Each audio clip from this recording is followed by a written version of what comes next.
Happy Friday, guys. Haven't done a video all week, and I'm down here and I'm thinking, man, I've got a lot of enclosures to clean. But I figured I'd do a video on how to handle the bigger stuff. And this girl, she's not really a good example because she is kind of calm. And I'll, maybe later on we'll do one with this girl. She's a little bit of a runner. But this is my breeder, Lavender Golden Child, Lucina. And just kind of give you an idea how I clean my big retic enclosures. There again, I may be wrong, I may be right. It works for me. So going back to the classic excuse that I like to use all the time. First and foremost, I do hook train all of my snakes. It is a very good practice to get into. Basically, you're just going to take the hook and just kind of rub them on by the head or on the back. Just let them know that, hey, I'm not getting fed, I'm getting handled this time, and you'll have a little bit better luck with your animals. And I like to kind of steer her head in a different direction, mainly because she is really super fast. You guys have seen her during the feeding video. She hits with a ton of force. So we kind of take precautions with her. Hook training is one of the best precautions you can take. Now, I'm just going to take her out. Hello, pretty girl. And as you can see, I've got my secondary set up, my little tent, all ready to go. So we're going to slide her in her tent. I apologize if you can't really see it all that good, but I will move the camera around so you can see her much better. The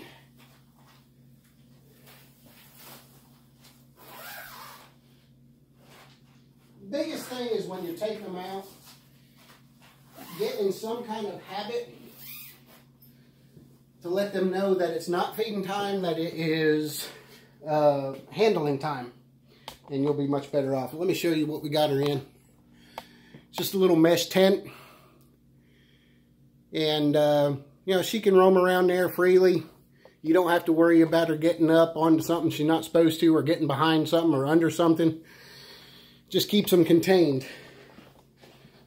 So in light of not boring you with the scrubbing details, you know what? I am going to bore you with the scrubbing details, because we can talk about substrate.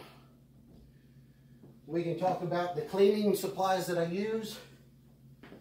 We'll go ahead and talk about that right now. This is just a normal spray bottle that you get from Lowe's or any kind of home improvement, anywhere really. Fill it up to about here with hot water, and then you put a little bit of Dawn concentrate in there, and then just kind of swish it up. The reason I like to use hot water, it seems to clean the white PVC a lot better. So that's something I just found out recently, by the way. The black PVC, you don't really see it all that much. You do see the urates and stuff like that. But when it comes to the darker stuff, you don't see it all that much. As you can see, she took a massive pee last night. Got rid of a lot of urates. So we're going to get all that up. And being the true snake keeper that I am, oh, that was luck. Yeah, grab it with bare hands. That is probably where I'm very wrong. But you know what? Works for me. Handy dandy little scraper, 6-inch from Lowe's. Helps you with the urates. You just kind of scrub on that a little bit. Now, a lot of these enclosures, you're going to want to be careful that you don't scar up your sealant, which is the clear sealer that I use to seal these enclosures up with. So this is something you got to be careful with. I don't know if you can see her in the tent, but it just gives her, let me see, let me make sure I'm seeing what you're seeing. No, you cannot. How about we let you focus on her for a minute. Alright, so, like I say, it just gives them something to roam around. You don't have to worry about them getting out. These mesh tents are on Amazon.com. I think I paid 25 bucks for this thing. It has more than paid for itself. So quite happy with that purchase there. Let me get you readjusted to the actual cleaning process. Right, just use this Dawn. Now I've had a lot of people tell me that the Dawn actually does help with parasitic activity as well. So yeah, that's just another plus. Now let's talk about substrate. There's a lot of people that like to use Reptibark. They like to use aspen, which is great. It's all fine and dandy. The problem I have with those, a lot of people just do a spot cleaning. They see where the snake has pooped or peed, and they take a little spoon or a whatever and clean up that spot, but you're not getting up all of the urine that's on the bottom of the cage. And eventually, that is going to lead to some bacterial issues, not to mention some really bad smell issues. And plus, you know, if you have one or two snakes, yeah, that's perfect. You can do the Reptibark, and there again, if you clean them like they're supposed to be cleaned, which is aggravating in itself. If any of you guys have reticulated pythons, you know that they're very prone to getting put into a nice clean enclosure, and then you come back down 5 minutes later and they have peed and pooped everywhere.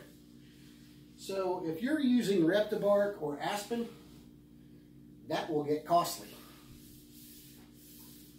As most of you that have followed my channel for a while know that I used paper towels for the longest time, and I kept getting heat for it, even though, yeah, nothing's happened so far. But I took into consideration, you know, what could happen. And from what everybody says, yeah, it's not a matter of if, but it's a matter of when. So I came off of the paper towels. So no more griping. But I am on Wall Street Journal now. And from what I've noticed so far, my snakes have increased their intelligence level at least tenfold. I had one give me a real good stock recommendation last week, and it's really paid off so far. So I'm going to go ahead and keep using the Wall Street Journal. For those of you that don't know me, that was a joke. I'm not going to listen to my snakes as far as what I'm trading in the stock market. I would much rather listen to my cats. Joke again. Alright. So we've got everything scrubbed using the Dawn mixture. We've replaced our newspaper. Next thing, I've already scrubbed and sanitized the water bowl. Put that back in. Now on my enclosures, ones that I have built, I've also built this nice little platform. Now, I'm going to inspect it, make sure it doesn't have any urates on here or any kind of fecal matter, and everything appears to be very clean. She did this under here, under her platform. So, we're good to go on that. We don't have to scrub it. Clean enclosures are a must, people.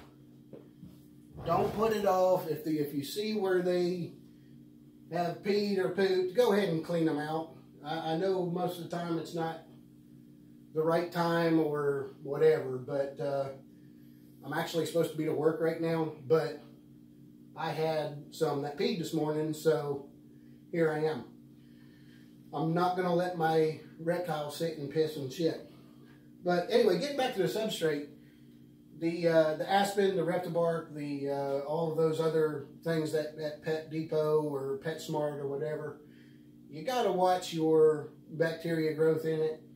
The smell is usually a good indicator that you got some issues going on if you're spot cleaning. If you're doing it the right way, it's going to get costly. So the newspapers are free. I don't have a problem with newspaper. I didn't have a problem with paper towels, but everybody else did. So we're not going to go ahead and risk, after I've done the research as to actually how many people had problems with it, I just decided to avoid that. Which goes back to my point. If you're raising snakes, don't ever think you know everything.